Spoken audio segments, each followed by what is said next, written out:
जी कि चल के गोदौलिया कपनवा खियाई दो कि चल के गोदौलिया कपनवा खियाई दो आई राजा हमके बनारस घुमाई दो। हमार माता बहन लोग बाड़ी भैया लोग बाड़े और आई कैसे कहेंगे कि राजा हमके बनारस हे राजा हमके बनारस घुमाए दा चल के गोदौलिया कपनवा खियाई दा। इसका वोकल बढ़ाइए कि अरे चल के गोदौलिया कपनवा खियाई दा। और अभी के भाई भैया तनी झुक के कि राजा हमके बनारस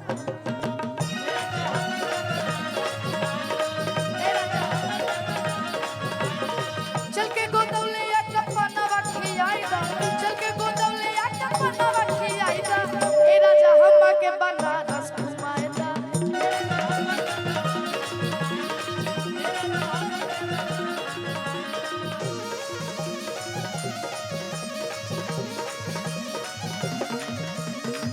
क्या बात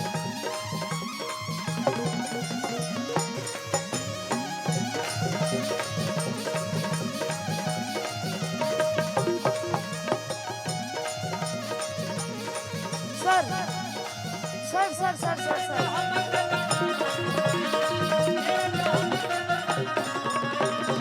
साइड हो जाइए चाचू साइड हो जाइए। अच्छा साइड हो सर सर सर सर इधर इधर इधर सर मेरे साथ थोड़ा सा साइड हो जाइए सबको मैनेज करके चलना।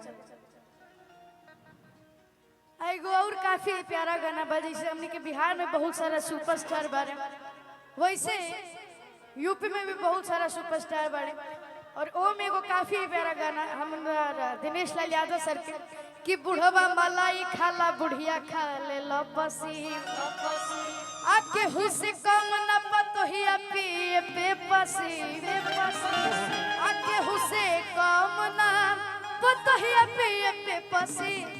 आए भैया बुढ़वा मलाई खाला बुढ़िया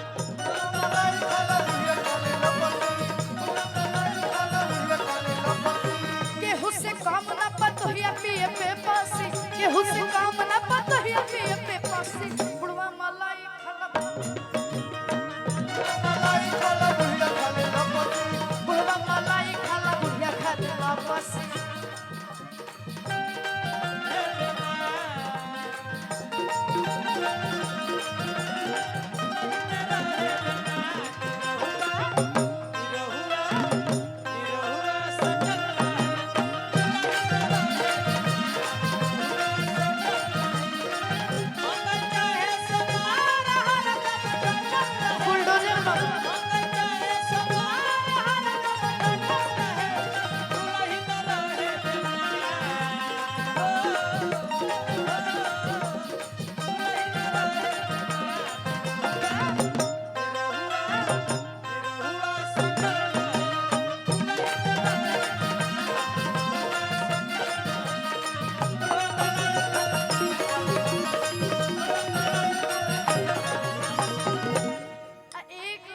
भैया इसका वोकल और बढ़ाइए ना जैसे पहले थोड़ा सा लग नहीं रहा है इसका वोकल और बढ़ाइए। एक लाइन हमने के यूपी के माननीय मुख्यमंत्री श्री योगी नाथ जी खातिर कि अरे घुस जाले बिलिया में सांप बिच्छू गोजाल कि अरे घुस जाले बिलिया में सांप बिच्छू गोजर चलेला जब बच्चा के बाबा का पुला डोजर चलेला जब बच्चा के अरे के बात कि घुस जाले बिलिया में सांप बिच्छू गोजर घुस जाले बिलिया में सांप बिच्छू गोजर चलेला जब बच्चा के चलेला जब बच्चा के बाबा का पुला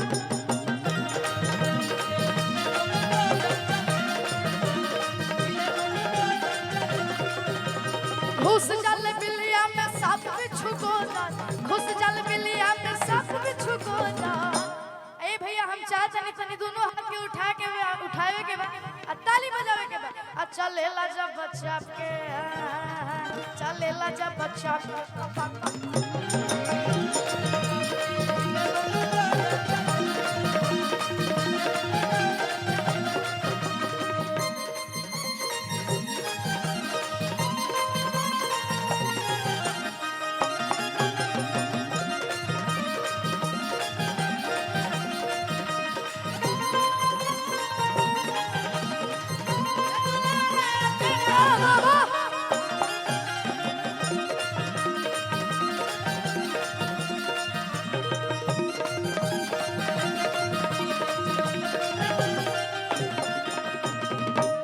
अच्छा हमार माता बहन लोग एजा पे आइल बड़ी जा। हेलो हेलो, अब मान ले जितना भी हमारे चाचा लोग बड़े जिनकर बियाह हो गई बा। हाँ अच्छा बैटरी इसका चेंज कर। हेलो, जितना भी हमारे माता बहन लोग के बियाह हो गई बा, हमार चाची लोग के आ जेकर जेकर बियाह नहीं खे भई ओहन लोग के हम अभी छोड़ देता नहीं।